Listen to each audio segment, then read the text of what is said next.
ठीक है, अभी स्टार्ट करते हैं। आज का टॉपिक है डेरिवेटिव्स। रादर इस पूरे वीक का टॉपिक ये होगा डेरिवेटिव्स, और सिलेबस भी यही होगा अगले टेस्ट का, कॉन्टिन्यूटी एंड डेरिवेटिव्स। कॉन्टिन्यूटी एक फॉर्मेट ऑलरेडी हम कर चुके हैं।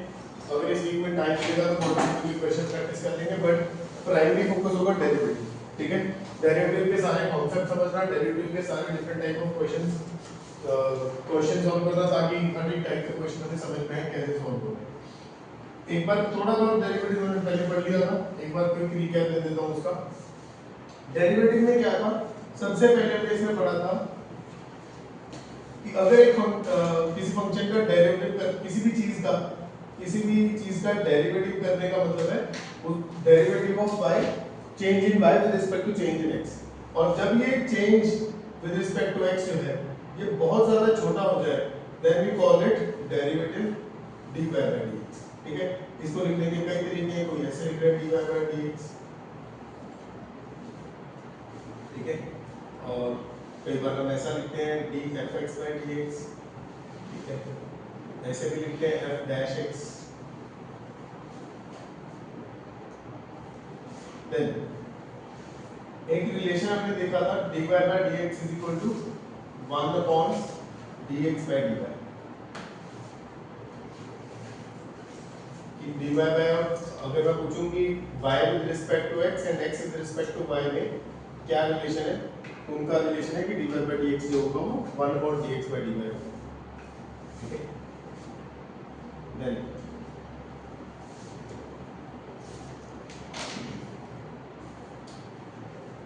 फिर हमने कुछ डेरिवेटिव्स लिखे थे जो काफी कॉमनली यूज नहीं होते, तो सेकेंड इनवर्स x, ठीक है, याद है कुछ ऐसा किया था 1 upon mod minus of 1 upon mod x square minus 1, ये डेरिवेटिव है, derivative of second inverse x 1 upon mod x under root x square minus 1।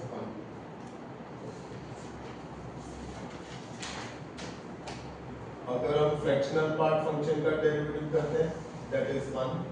अगर आप ये बॉक्स फंक्शन का डेरिवेटिव करते हो इंटीजर फंक्शन दैट इज 0। अगर आप डेरिवेटिव करते हो x पावर x का that gives you x power x log x।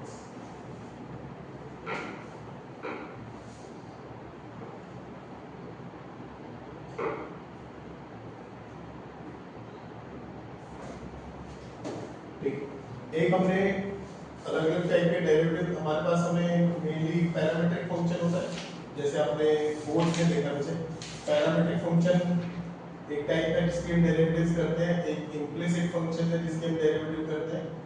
ठीक है, देखिए ये सारे आएंगे वन बाय वन। लॉगरिथमिक देखते हैं हम, देखा होगा ना लॉगरिथमिक डेरिवेटिव्स में, बोर्ड्स की बात करो, पैरामीट्रिक फंक्शन वो जिसको x = y = 280 वाला था। ठीक है, इम्प्लिसिट फंक्शन वो था जो आई गेस थर्ड एक्सरसाइज है, थर्ड है या फोर्थ एक्सरसाइज है, जिसमें ये वाली ऐसे कुछ क्वेश्चन होते हैं 2x + 3y = sin x। ये इम्प्लिसिट फंक्शन है, इसमें x और y मिक्स पड़े होते हैं। तो implicit function, parametric function, logarithmic function, ठीक है, ये अलग अलग टाइप के फंक्शन है जिसको हम डिफरेंशिएट करेंगे। पहले थोड़ा बहुत फंक्शन के बारे में सीख लेंगे, उसके जो पर्टिकुलर फंक्शन है, जैसे पैरामीट्रिक फंक्शन था। पैरामीट्रिक फंक्शन में क्या है, ये था मान लो कोई कर्व है, जैसे x² + y² = r² है। ठीक है, x² + y² = r² है। तो आपने इसमें अगर आप x को लिखो a cos थीटा, y को रखो a sin थीटा, x को रखो a cos थीटा, y को रखो a sin थीटा, तो इसको बोलते हैं पैरामीट्रिक इक्वेशन। पैरामीट्रिक, यहाँ पे बचे a की बजाय r आएगा, r, इसको बोलते हैं पैरामीट्रिक इक्वेशन। अगर आपको सर्कल में r पता है, आपको अपने सर्कल का रेडियस पता है, तो आप रेडियस के साथ साथ एंगल पुट करते रहो, आपके पास कुछ भी एंगल पुट करते रहो, 0 degree, 1 degree, 2 degree, 3 degree, different angles put करते रहो, आपके पास डिफरेंट पॉइंट्स आते रहेंगे। ठीक है, अब पैरामीट्रिक का डेरिवेटिव जैसे हम करते हैं, हमें पता है कि पैरामीट्रिक का डेरिवेटिव कैसे करना है। आप x का डेरिवेटिव कर लो विद रिस्पेक्ट टू जो भी आपका वेरिएबल है थीटा, y का डेरिवेटिव कर लो विद रिस्पेक्ट टू थीटा।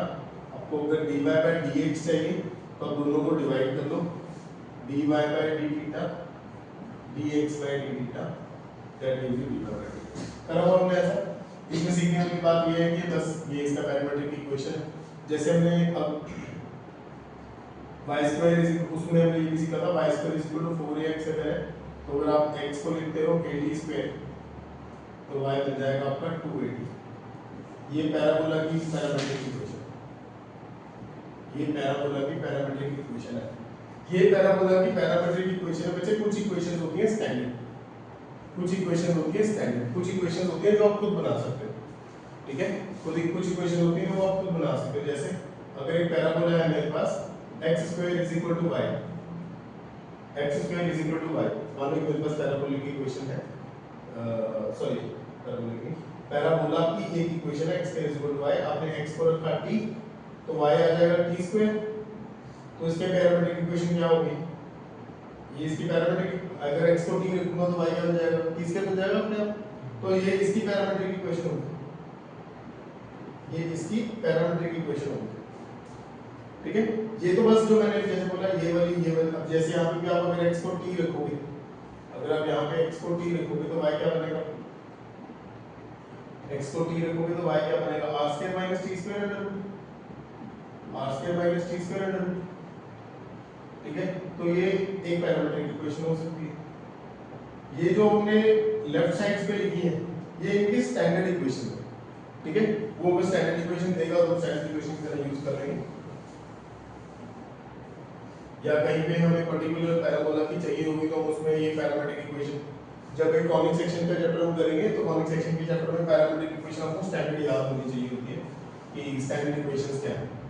फिलहाल क्योंकि हमारा कॉनिक पे फोकस नहीं है, हमारा फोकस है डेरिवेटिव करना, तो डेरिवेटिव इनकी कैसे करना है वो समझ में आता है हमारा पता नहीं, और कुछ नया सीखते हैं।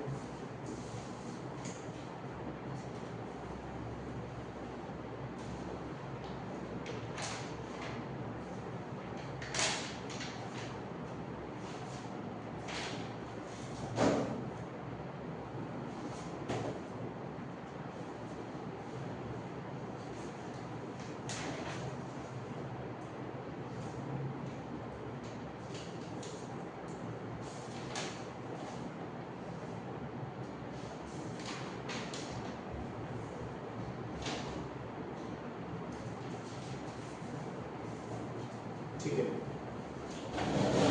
नए टाइप का डेरिवेटिव देखें जो हमने वैसे पहले करा तो हुआ है, बट अब ये जेई मेंस के अकॉर्डिंग ऐसे होना चाहिए। ध्यान से सुनना एक बार, अगर आपको ऐसा फंक्शन आ जाए sin x power cos x, इसको कैसे डिफरेंशिएट करोगे, u लेके, इसको u ले लो, log ले लो, कौन सा इसका, इसका एक इजी वे आपको बताता हूँ, मतलब अभी मैं लॉन्ग बता रहा हूँ, लास्ट में उसका शॉर्टकट बताता हूँ।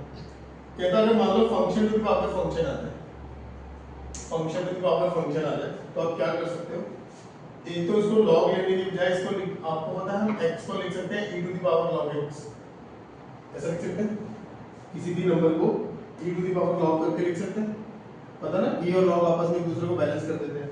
यहाँ पे log का बेस और ये बेस अगर दोनों सेम हो तो एक दूसरे को बैलेंस कर देते हैं और सिर्फ जो इसका इनपुट है log का वो बच जाता है। तो यहाँ पे मैं बाईस इसको ऐसे लिख लूंगा e to the power log of sin x की पावर cos x, ठीक है, e to the power log of sin x की पावर cos x। अब इसमें ये cos x उठ के आगे आ सकता है, ये cos x उठ के आगे आ सकता है, log ऑफ sin x है ना, ये आपका y है। एक सिंगल डेरिवेटिव करो पहले, e to the power x का derivative e to the power x ऐसे रहेगा, फर्दर आप डेरिवेटिव करोगे cos x into log of sin x, इसका डेरिवेटिव होगा बच्चे फर्दर वो प्रोडक्ट रूल से होगा, एक फंक्शन cos x है, एक log of sin x, first function as it is, second का डेरिवेटिव 1 upon sin x, फिर sin x का derivative cos x, first function as it is इसका derivative plus log sin x as it is cos x का derivative minus sin x,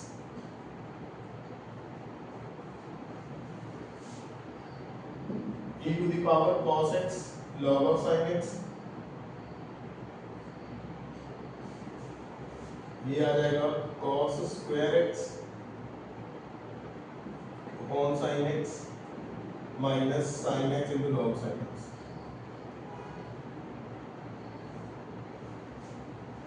ये बनेगा आपका dy bye dx। ये comparatively उस पे छोटा सॉल्व करने के लिए छोटा तो खैर शायद बहुत ज्यादा नहीं होगा, बट इसमें दिमाग कम खर्च होता है, याद रखिए। ठीक, एक चीज इसमें आप और आगे इंप्रोवाइज कर सकते हो। cos x को ऊपर ले दो, e to the power log of sin x to the power cos x, ठीक है। और ये e और log बैलेंस होकर क्या बचेगा, sin x to the power cos x, अंदर ये आ जाएगा cos square x by sin x minus sin x log sin x। ठीक लग रहा है पक्का?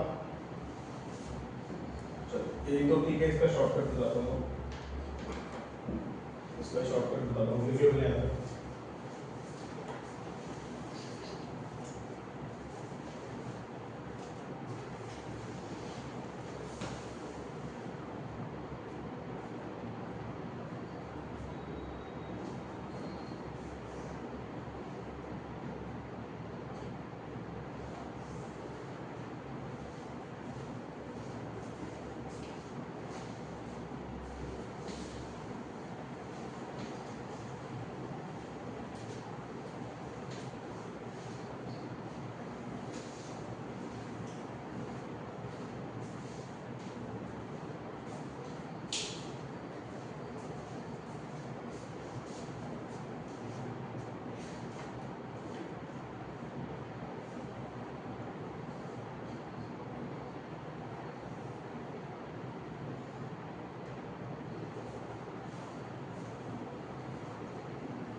ठीक है, आपको इन दोनों के डेरिवेटिव पता है, a power x and x power a के।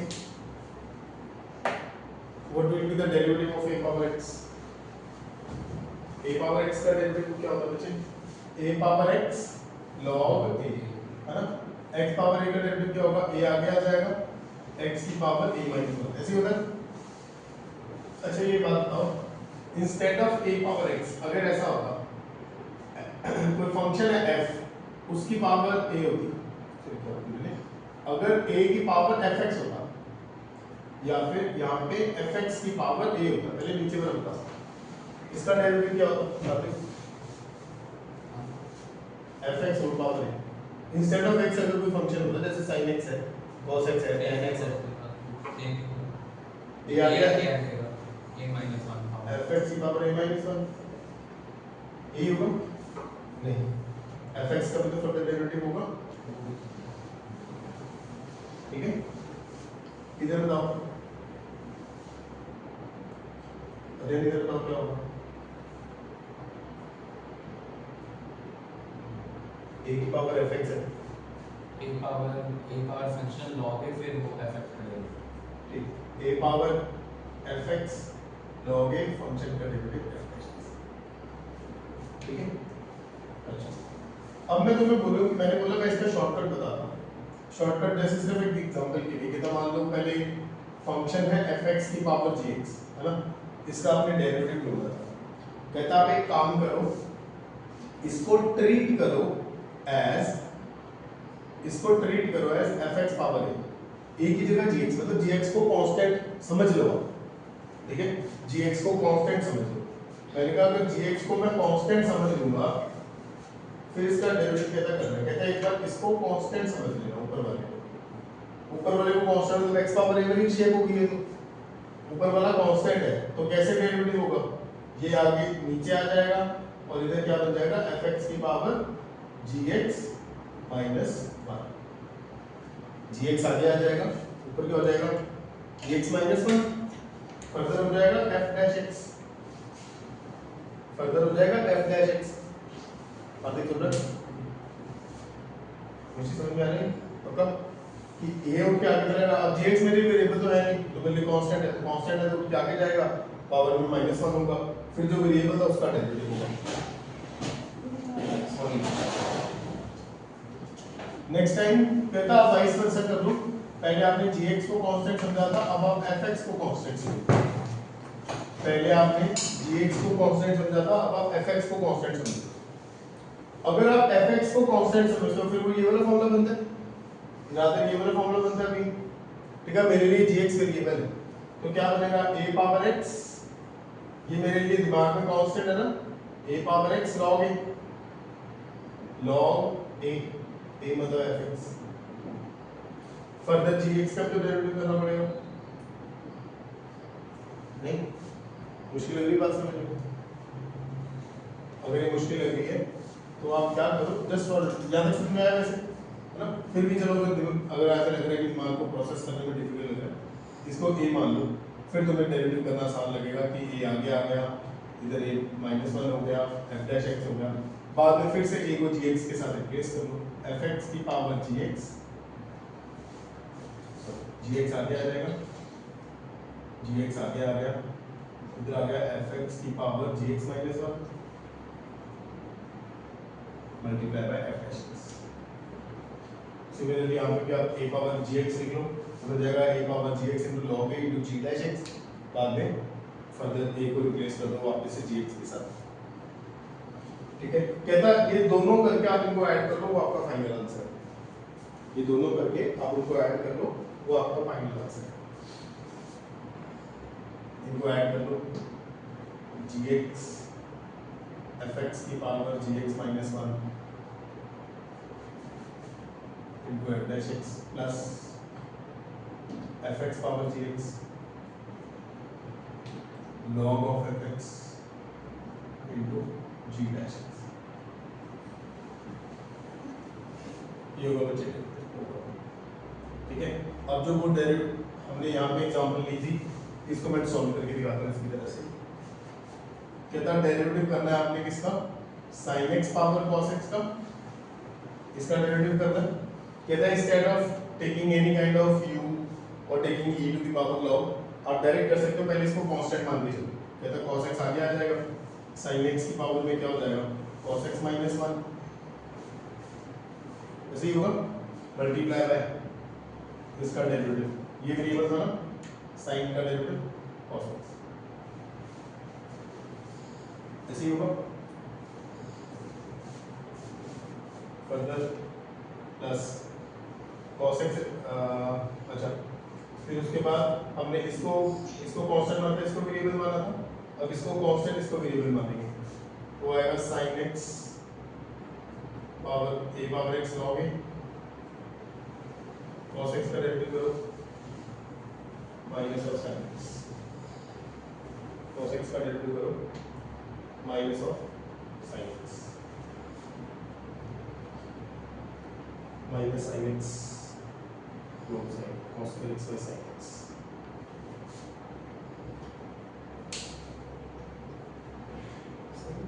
माइनस ऑफ होनी चाहिए। चलो देखो मेरे को,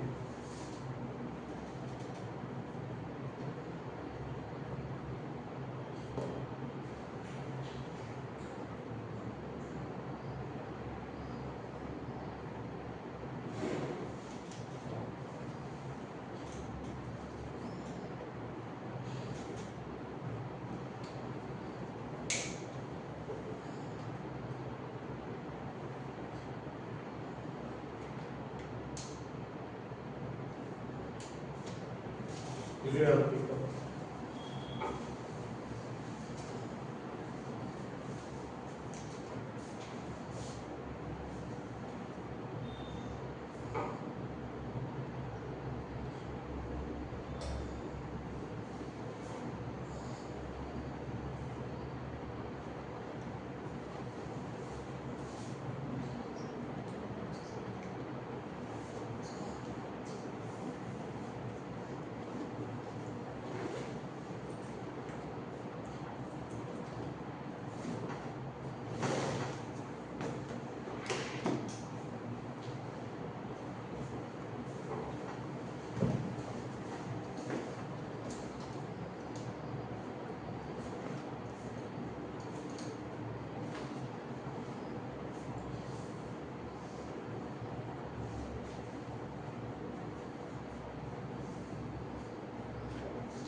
एक बार इन दोनों आंसर्स को मैच करो, देखो दिखाई दे सेम दिखाई दे रहे हैं कि डिफरेंट लग रहे हैं।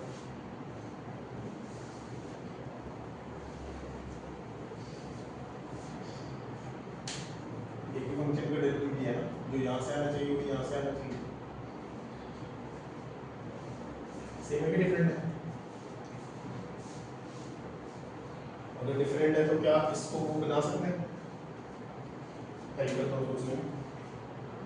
ये वाला तो बना ही हुआ है। एक तो अगर आप इसकी ब्रैकेट्स ओपन करते हो तो sin x power cos x into sin x log sin x तो बना ही हुआ, ठीक है। आप यहाँ पे देखो ये sin x power cos x minus one है ना, ये साथ में cos x into cos x है, इसको लिख लेते हैं cos square x, तो ठीक है 2x cos square x, cos x into cos x बनेगा cos square x, sin x power cos x minus one, इसको लिख सकते हैं sin x power cos x। ऐसा करने की जरूरत नहीं, बट वो इसलिए दिखा रहा हूँ ताकि उसके साथ मैच कर जाए। When bases are same, powers are added, अगर आप करोगे तो आपको ये मिल जाएगा। When bases are same, powers are added करोगे तो ये आपको मिल जाएगा, यहाँ प्लस की बजाय माइनस हो जाएगा।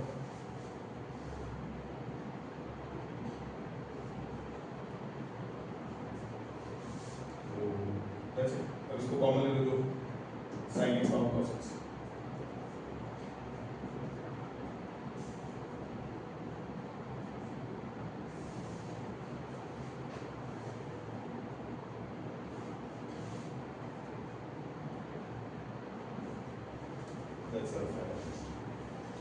सेमी नंबर बेस में आप कौन सी ठीक लग रहा है?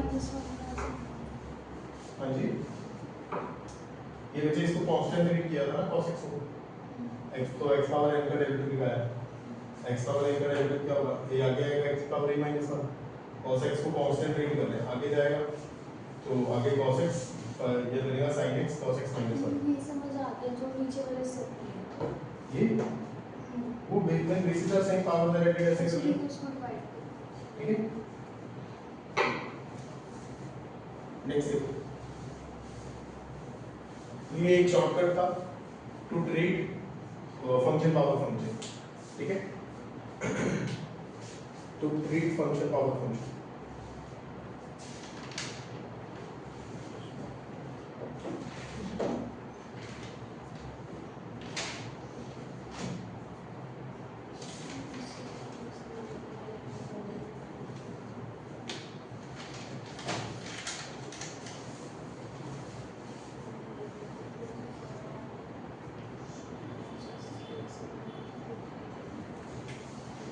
अच्छा एक बात बताओ, u derivative of two functions का रूल आपको तो पता है, मतलब प्रोडक्ट रूल। प्रोडक्ट रूल क्या होता है, first function as it is second का derivative, second as it is first का डेरिवेटिव, ऐसे होता है। u w क्या होता है, तीन फंक्शन हो तो क्या होता है किसी को, first function as it is, second as it is, third का derivative, first second first and third as it is, first second and third as it is. एक एक बार सबका डेरिवेटिव, जैसे जैसे सबका डेरिवेटिव जिसका डेरिवेटिव होगा उसके अलावा बाकी सारे ऐसे ऐसे, ठीक है। ये तीन है बच्चे, तीन छोड़ो, अगर n फंक्शंस हो, अगर बहुत सारे फंक्शन हो f1 f2, ध्यान से सुनना, यहाँ पे इसके बेस पर भी एक अच्छा सा रिजल्ट बनाएंगे जो काम आएगा बाद में। कहता मान लो n फंक्शंस थे आपके पास, जिसका डेरिवेटिव आपने करना था, जिसके प्रोडक्ट का डेरिवेटिव आपने करना था, तो पहला फंक्शन एज इट इज रखो, ठीक है। आप जिसका जहाँ से मर्जी स्टार्ट करो, टू बी कन्वीनियंट मैं फर्स्ट का डेरिवेटिव कर रहा हूँ, बाकी सारे एज इट इज रख रहा हूँ, ठीक है। अब मैं सेकंड का डेरिवेटिव कर रहा हूँ, बाकी सारे एज इट इज रख रहा हूँ, फिर मैं थर्ड का डेरिवेटिव करूंगा, बाकी सारे एज इट इज रखूंगा, चलते चलते लास्ट में फर्स्ट सेकंड थर्ड सारे एज इट इज रखूंगा, लास्ट वाली का डेरिवेटिव ऐसे ही होगा। एक फंक्शन का डेरिवेटिव बाकी सारे एज इट इज, फिर दूसरे फंक्शन का डेरिवेटिव बाकी सारे एज इट इज।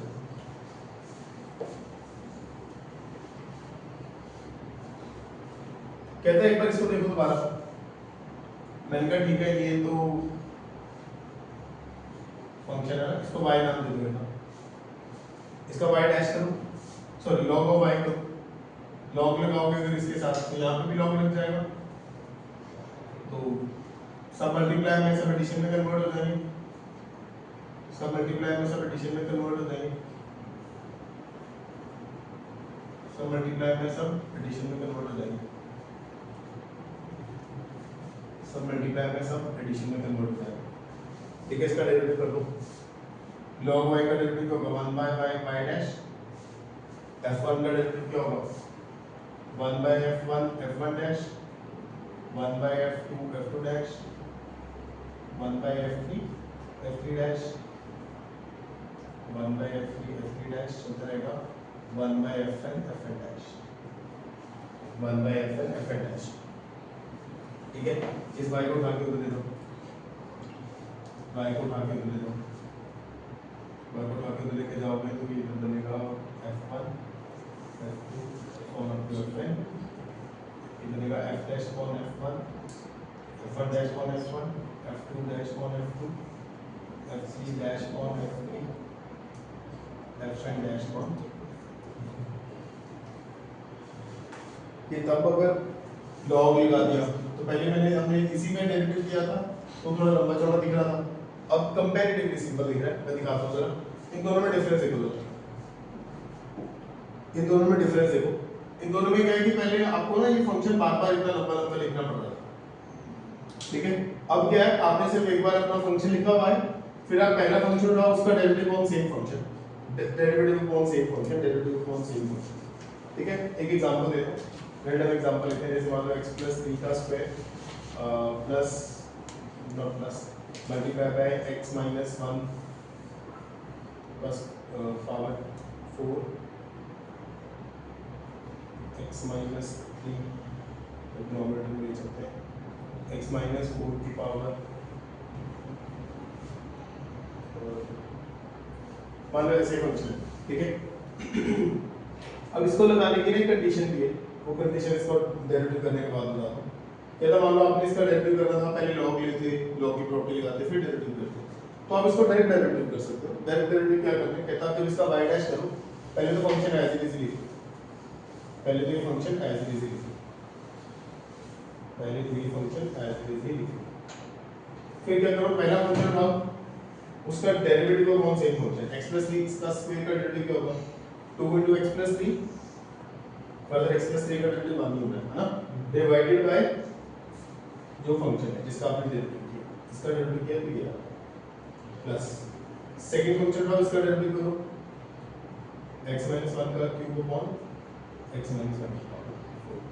तो जिस भी फंक्शन का डेरिवेटिव कर लो, ऊपर डेरिवेटिव नीचे फंक्शन, डेरिवेटिव अपॉन फंक्शन। तीसरा x - 4, अब ये हमारे लिए एक्चुअली स्क्वायर में ये हमारे लिए पावर -2 है, क्योंकि आप फंक्शन एक रो में मल्टीप्लाई होता है ना, जब आप लॉग ले लोगे तो ये नेगेटिव आएगा, समझ में क्या बोल रहा हूँ।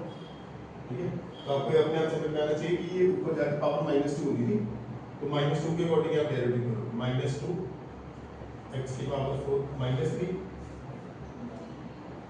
है ना, डिवाइडेड बाय x - 4 का स्क्वायर। -2 नहीं तो नीचे ही है ना, वो यहाँ पे लिखा ना, अच्छा नहीं नहीं ठीक है ठीक बोलो, ये -2 क्योंकि ये रो में इधर आके x - 4 की पावर -2 है, ये आपका आंसर। इसको थोड़ा और सिंपलीफाई कर सकते हो, टर्म्स कट करके, इसको इसके साथ कट करके, इसको इसके साथ ये करोगे तो ऊपर आ जाएगा, ये कट जाएगा, ऊपर +1 बच जाएगा, -1 ठीक है, नीचे आ जाएगा, नीचे आ जाएगा।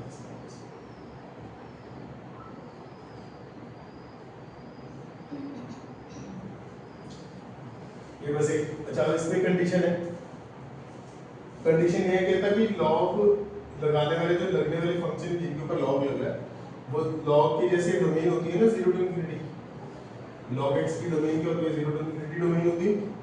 कहता है कि ये जो फंक्शन है ना सारे पॉजिटिव होने चाहिए, अगर उनके नेगेटिव होने के आसार है तो आप उस पर फिर अप्लाई नहीं कर पाओगे, अगर उनके पॉजिटिव नेगेटिव होने के आसार है, जब नेगेटिव फंक्शन है फिर आप उस पर अप्लाई नहीं कर पाओगे, अगर वो पॉजिटिव है फिर ही आप उस पर अप्लाई कर सकते हो। ठीक है, अगर उसमें कोई आपको नेगेटिव फंक्शन लग रहा है फिर आपको ये करना पड़ेगा, इसके ऊपर कोई कंडीशन, इसके ऊपर नो कंडीशन। ठीक है, इसके ऊपर कंडीशन है all x must be positive, all functions must be all function must be positive. All function must be positive. Question देखते हैं।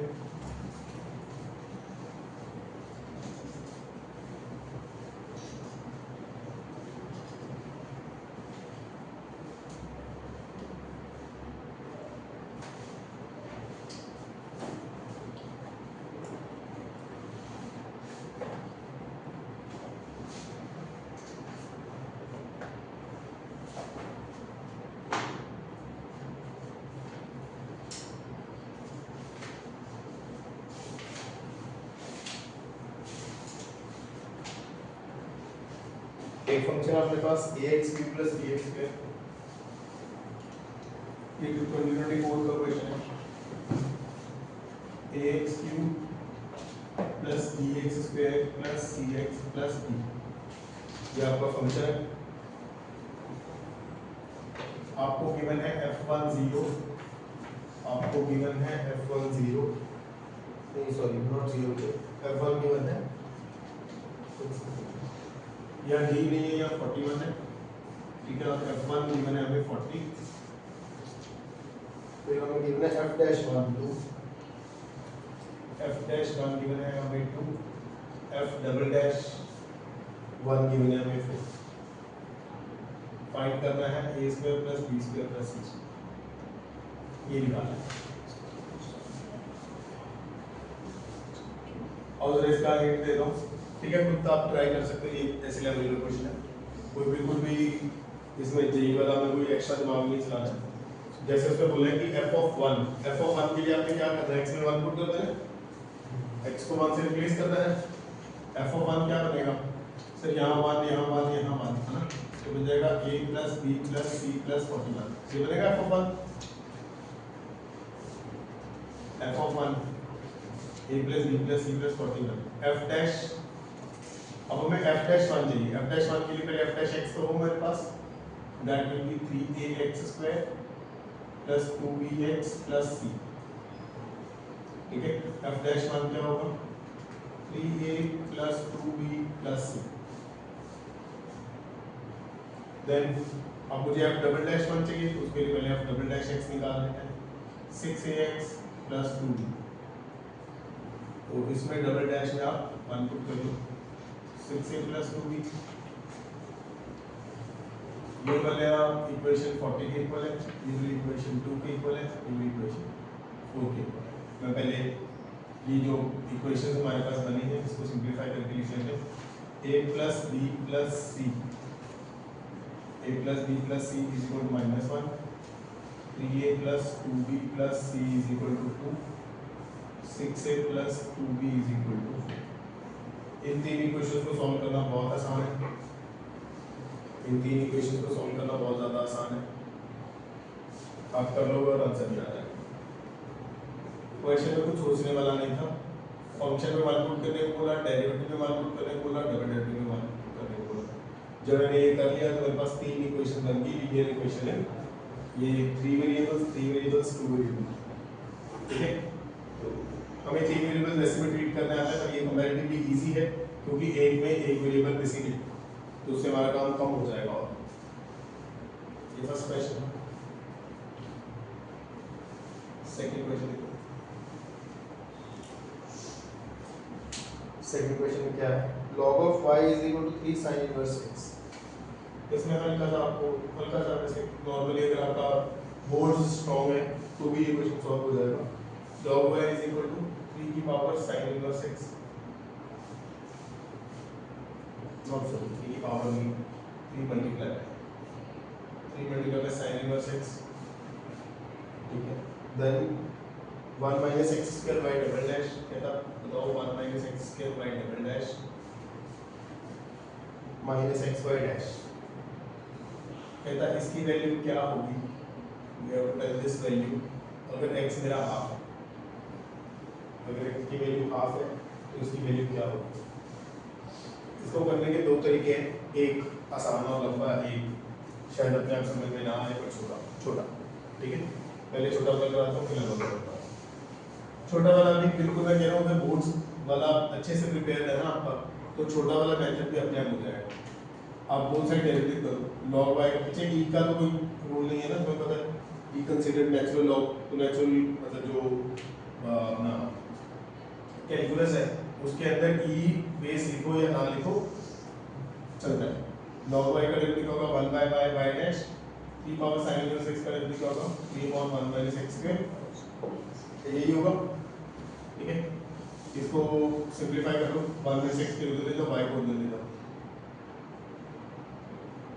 अगर आपने प्रूव वाले क्वेश्चंस किए हैं अच्छे से डेरिवेटिव में, तो उसमें भी हम यही करते थे।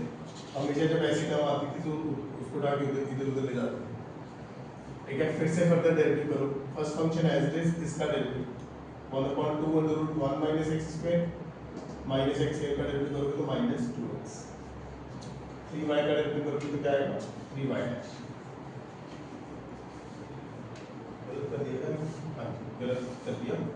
यहाँ पे प्रोडक्ट रूल लगाना था। First function as it is second का derivative, second as it is first का डेरिवेटिव, y डबल डैश और आएगा 3y डैश। ठीक लग रहा है? पता कुछ ज़्यादा दिमाग खर्च करने की बात हमने करी नहीं है। एलसीएम वगैरह लेके सिंपलीफाई कर लो, ये 2 से 2 वैसे कट जाएगा, minus x y dash plus ये जब एलसीएम होगी तो इधर मल्टीप्लाई हो जाएगा, बन जाएगा 1 minus x square y double dash under root 1 minus x square 3y dash, उसको दे देता हूँ minus x y dash plus 1 minus x square y double dash is equal to 3y dash 1 minus x square. Question में उसने क्या मांगा था, देखो ध्यान से, उसने क्वेश्चन में मुझसे ये मांगा है।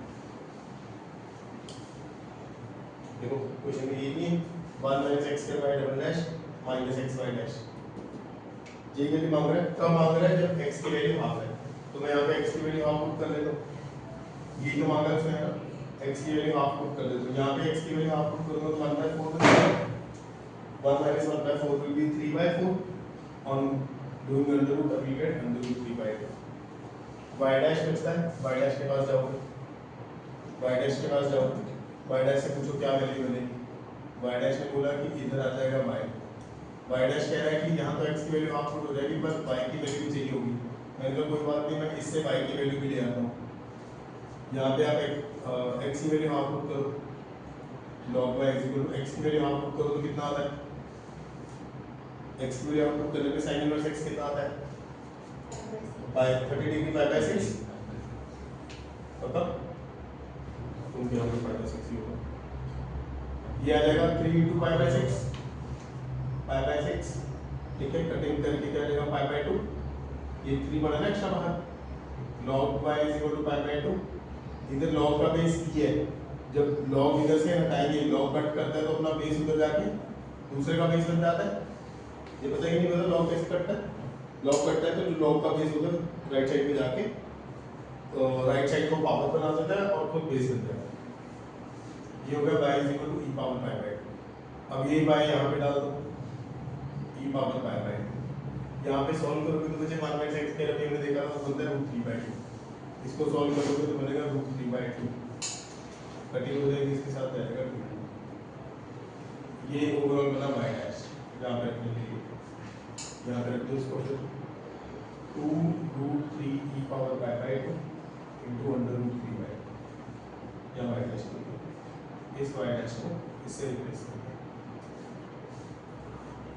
ये y डैश रिप्लेस हो गया, ये 3 पहले से बढ़ जाएगी, पहले से 2 से 2 बढ़ जाएगा, √3 into √3 3, ये आ गया 9 e पावर 5/2, 9 e पावर 5/2। ये मैं क्यों कह रहा था कि छोटा और मुश्किल, छोटा और मुश्किल कहने का बस मतलब ये था, मुश्किल ऐसा नहीं कि सॉल्व करने में कुछ मुश्किल है, मुश्किल ये था कि हमें ना ये वाली चीज मिल जाएगी, हमारी किस्मत अच्छी होगी कि जो उसने मांगा था वो हमें ऐसे मिल गया। ठीक है, यहाँ पे अब अगर ये ना मिले, ठीक है, ये ना मिले तो इसका एक वे आउट है जो अगेन लेंथी है, बट एक आप कह सकते हो कि उसको सॉल्व करके डेफिनेटली आंसर आएगा, मतलब वो उसमें कोई चांस नहीं कि हमारा आंसर नहीं है, ऐसा पॉसिबल नहीं। ठीक है, उसमें आप क्या करो, पहले इसका डेरिवेटिव कर लो, एक y डैश आ गया, y डैश की वैल्यू निकाल कर, ठीक है, फिर जो y डैश आपका फंक्शन बना होगा y डैश एक तो मैंने ये रिप्लेस कर लिया ना अपने रीडिंग के कन्वीनियंस के अकॉर्डिंग। इसका वैसे y डैश अपॉन y बना था, साथ में बना था 3/1 माइनस x स्क्वायर अंदर, ठीक है। ये फंक्शन बनता है y डैश वाला, y डैश वाला ये फंक्शन बनता। फिर आप इसमें इसका डबल डेरिवेटिव कर लेते y double dash, both side derivative करके y डबल डैश कर लेते। आपने एक बार डेरिवेटिव किया y डैश और उसकी वैल्यू भी निकाल दी at x is equal to half, ठीक है। फिर आपने डबल डेरिवेटिव किया, वहां से y डबल डैश आ जाता, आप उसकी भी वैल्यू निकाल लेते at x is equal to half. समझ में आ रहा है? फिर आपके पास y डैश की वैल्यू होती, आपके पास y डबल डैश की वैल्यू होती, और आपके पास y की वैल्यू भी यहां से आ जाती है x is equal to half put करके जो हमने निकाली है y इज इक्वल टू v बाय ब्रैकेट।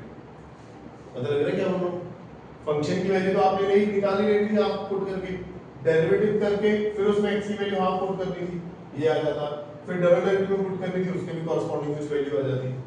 फिर ये तीन वैल्यूज की हेल्प से आप इसके पास जाते जिसको निकालना था 1 minus x square y double dash minus x y dash. अब आप इसमें रिक्वायर्ड वैल्यूज पुट करते हैं। y डबल डैश की वैल्यू यहां से निकली होती, y डैश की वैल्यू यहां से निकली होती, ये वाली, ठीक है, और x की वैल्यू तो हाफ है, ये वो पुट कर लेते, आपका सेम आंसर। समझ में आ रहा है क्या आपको? मतलब ये हिंट है जिससे आपने ऐसे ट्राई करना है। ये तो मैंने पूरा सॉल्व कर ही दिया ना 9 e पावर 5/2 वाला, ठीक है। जो ये वाला मैंने मेथड बताया ना, कि दूसरा वाला ये बिल्कुल बोर्ड्स के टाइप का मेथड है, तो क्वेश्चन करोगे तो काफी सिंपल लगेगा। नेक्स्ट क्वेश्चन देखते हैं। नेक्स्ट क्वेश्चन देखते हैं।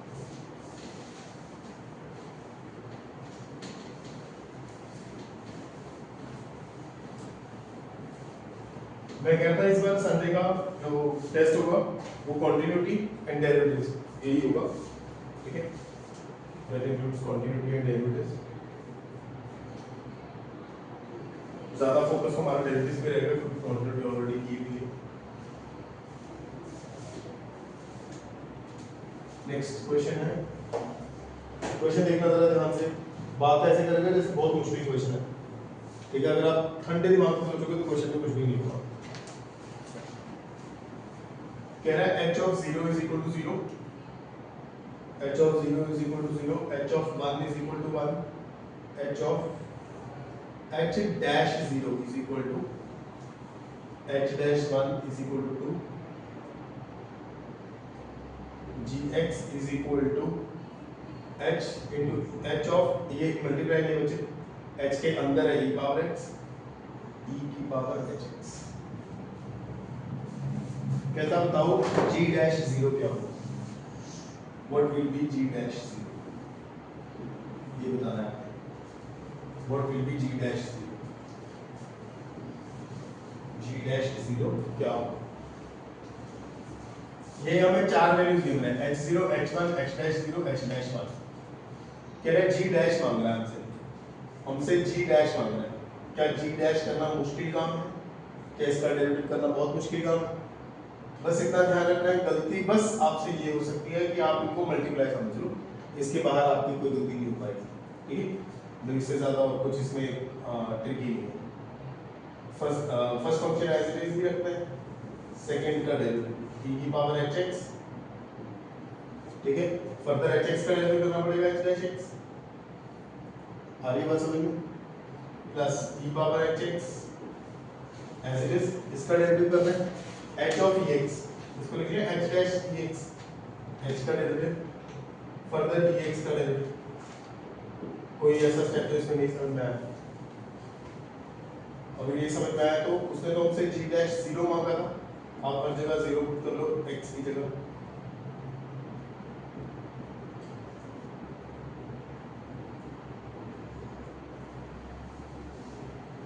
इसको और सिंपलीफाई कर लेते हैं, e पावर 0 कितना होगा 1, e की पावर h of 0 कितना है 0, h dash 0 कितना है 2, h of 0 0, h dash e of 0 1, e of 0 तो ये अगेन h1 से मल्टीप्लाई नहीं होगा, ठीक है। ये गड़बड़ आप लोगों ने कर देनी, h को 1 से मल्टीप्लाई करनी है। h एक फंक्शन है जिसका इनपुट 1 है, ठीक है।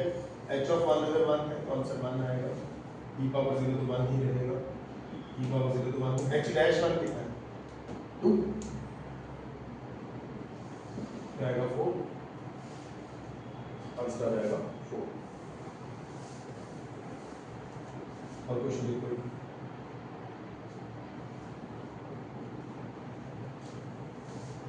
और क्वेश्चन देखो,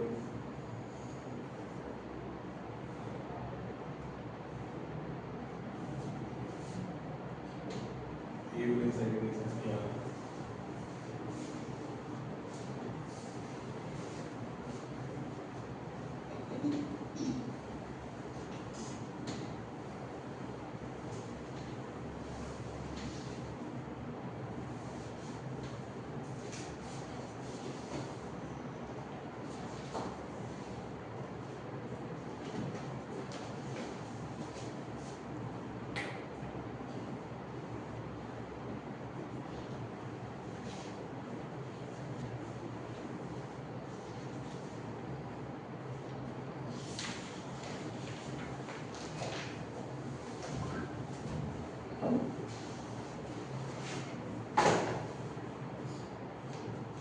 कहता है फंक्शन है fx, मैंने कहा ठीक है। कहता है एक फंक्शन और है gx, उसके बाद में उसने हमें कुछ नहीं बताया फंक्शन कैसा है, बट उसने साथ में ये बोला है कि अगर g ऑफ fx करोगे आप तो वो 0 सॉरी वो x आएगा, g ऑफ fx x आएगा, ठीक है। वैसे समझते हो g ऑफ fx x आने का मतलब क्या होता है? इसका मतलब क्या होगा? g ऑफ fx x आ जाए तो उसका क्या मतलब होगा? fx की वो रेंज होगी मुझे के लिए इनपुट डाल के x है। ओके, g ऑफ fx का मतलब तो जो तुमने बताया वो कैन से एक्सप्लेनेशन, बट इसके पीछे एक जो छुपी हुई बात है वो ये है कि g और f एक दूसरे के इनवर्स हो। जब एक फंक्शन दूसरे का इनवर्स होता है तो वो कॉम्पोजिट करके वेरिएबल देते हैं आंसर, ठीक है। अब ऐसे अगर कहीं f इनवर्स ऑफ f होगा ना बच्चे, तो ये f इनवर्स और f एक दूसरे को कट करके x लिख देंगे, अपने ऊपर लिख निकालनी होगी। इनवर्स का मतलब होता है अगर एक इनवर्स फंक्शन है ना, एक फंक्शन का इनवर्स करोगे तो ये इनपुट ही आ जाएगा आंसर, ठीक है। वो हमें यहाँ पे दिखाई दे रहा है कि ये कट गया ना आपस में, तो g और f एक दूसरे के इनवर्स है। वो अगर हमें इसका इनवर्स इजीली मिल जाए तो ठीक है, इसका इनवर्स मिलेगा नहीं, ठीक है। ये डिग्री 5 की पॉलीनॉमियल है, इसका इनवर्स नहीं मिलेगा हमें इतनी आसानी से, बट वो मिल जाता तो अच्छी बात होती, पर नहीं मिलेगा तो बुरा है। अब उसने हमसे क्वेश्चन में मांगा क्या है? क्वेश्चन में मांगा है उसने g of 7 upon g dash 7, ये मांगा है g of 7 plus g dash 7 upon g dash 7 is equal to, पूछ रहा क्या होगा। मैंने कहा यार g तो ये है, g के बारे में मुझे कुछ खास पता ही नहीं है, वो तो fx के अंदर है। अब g ऑफ 7 आने का मतलब क्या है, ध्यान से देखना प्लीज एक मिनट के लिए। चलो g ऑफ 7 तो g ऑफ 7 का मतलब देख लेते हैं पहले एक बार। g ऑफ 7 का मतलब क्या है कि वो चाहता है fx की जगह 7 आ जाए।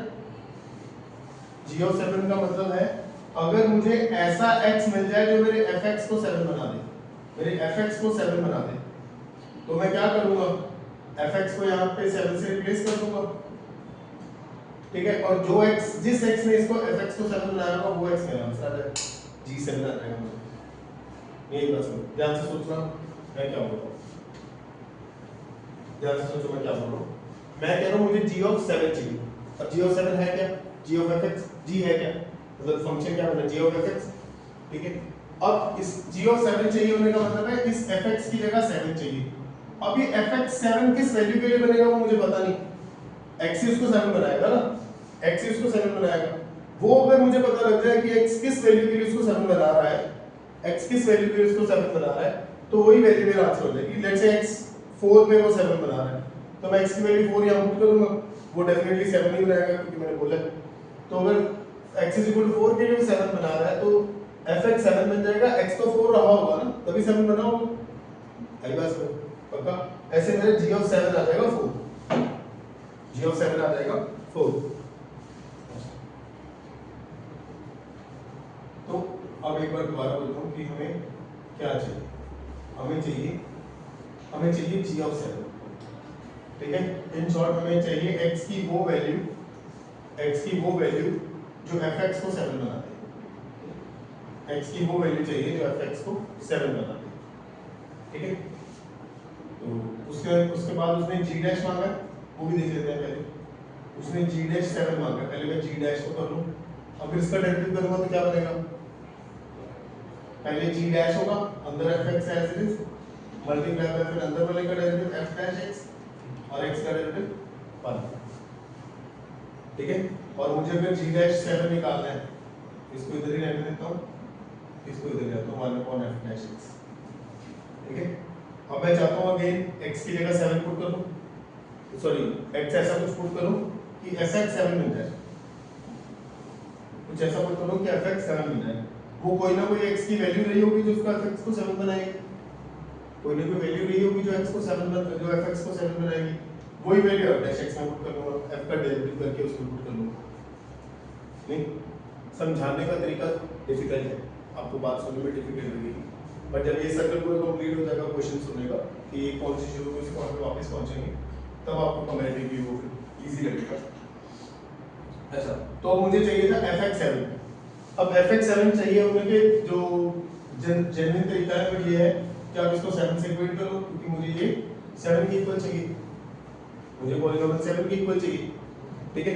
7 के इक्वल चाहिए तो इसको 7 को इधर शिफ्ट कर दो, 7 को इधर शिफ्ट करो, वेट करो, मैं 2 मिनट वेट करो, बाहर ही वेट x और 4 2x cube plus 3x minus 6 is equal to 0। इसको इंटीग्रल से ढूंढ सकते हो, एक फैक्टर इंटीग्रल से ढूंढ सकते हो। Output x is equal to 1 देखोगे वो इसका वो बन रहा है, सॉल्यूशन बन रहा है। x इज इक्वल टू 1 इसका सॉल्यूशन बन रहा है, तो इमीडिएट क्या ये ढूंढ रहे थे कि कौन सी x की वैल्यू ऐसी है जिसको 7 बना दे, ठीक है। वो हमने इसको 7 से इक्वेट कर लिया, सिंपलीफाई किया तो x की वैल्यू 1 मिली। अब 1 पुट करके देख लो, 1 + 2 3, 3 + 3 6, 6 - 6 0, ठीक है। तो मतलब x इज इक्वल टू 1 वो नंबर है जो fx को 7 बनाता है, जो fx को 7 बनाता है। अब देखते हैं कि क्वेश्चन में वो क्या मांग रहा था। वो मांग रहा था क्वेश्चन में हमसे g7/g-7, g7 और g-7, इसकी वजह से उसने डिवीजन मांगी थी हमसे क्वेश्चन में ना। क्वेश्चन में वो हमसे मांग रहा था g7/g-7, कहते हैं कि निकाल। मैंने कहा g7 मतलब g7 का मतलब क्या है f1 और g-7 का मतलब क्या है g-fx क्या है, g-7 का मतलब क्या है 1/f-7, x तो 1 ही ना, 1/f-1, ये समझ में नहीं क्या f1 कितना है, f1 निकालो, कैसे निकालो, f1 निकालो, जो 7 है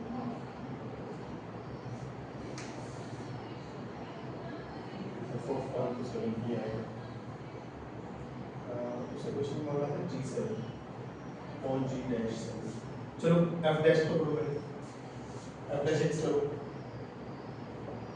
f डैश x करो, क्या बनेगा 5x power 4 plus 6x square plus 3, है ना। बच्चे ये इज इक्वल टू 7 बना नहीं है फॉर्मूला है, इसका f डैश मान लो 5 + 6 + 3 14 आ जाएगा। g-fx, g-fx तो मांगा था हमसे g-fx, ठीक है। g-7 आ गया आपके पास, g-7 करते हैं तो पहले g-7 लिखो, क्या आएगा, g-7 आ रहा है मेरे पास 1/f-1, 1/14 आ रहा है, g-7 equal g-7 is f-x and x की जगह 1 पुट करेंगे तो g-7 आ जाएगा, ठीक है। g of f(x) आगे बढ़ना है, क्वेश्चन क्या मांगा क्वेश्चन g7 मांगा, g7 का मतलब अच्छा ये भी तो हमें गिवन है ना, g of f(x) is equal to x given है। f(x) की जगह 7 चाहिए, वो किस वैल्यू के लिए आएगा, x की 1 के लिए आएगा, तो x के लिए आना चाहिए, दोनों को डिवाइड कर दो, g7/g-7 मांगा तो 1/1/14 करते तो पूरा आंसर आ जाएगा।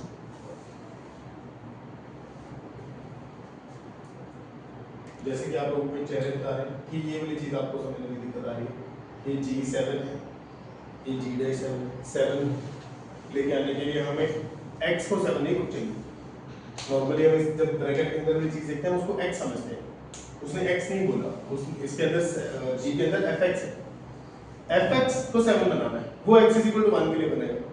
तो दैट मीन्स हमें x को 1 की मतलब जहाँ पे भी x को पुट करना है वो 1 ही पुट करना है। थोड़ा दिमाग पर चल जाएगा, ये समझ में आ जाना चाहिए, नहीं आएगा एक बार घर जाके करना दोबारा।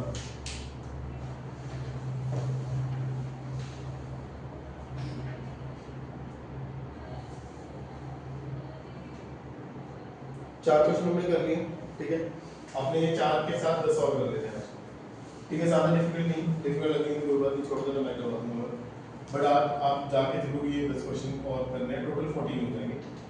ये 4 भी करने हैं दोबारा, ठीक है। ये 4 से ज़्यादा सोचना नहीं पड़ेगा, 10 नहीं सोचना पड़ेगा। बुक में नहीं, फोटो भेज दूँगा।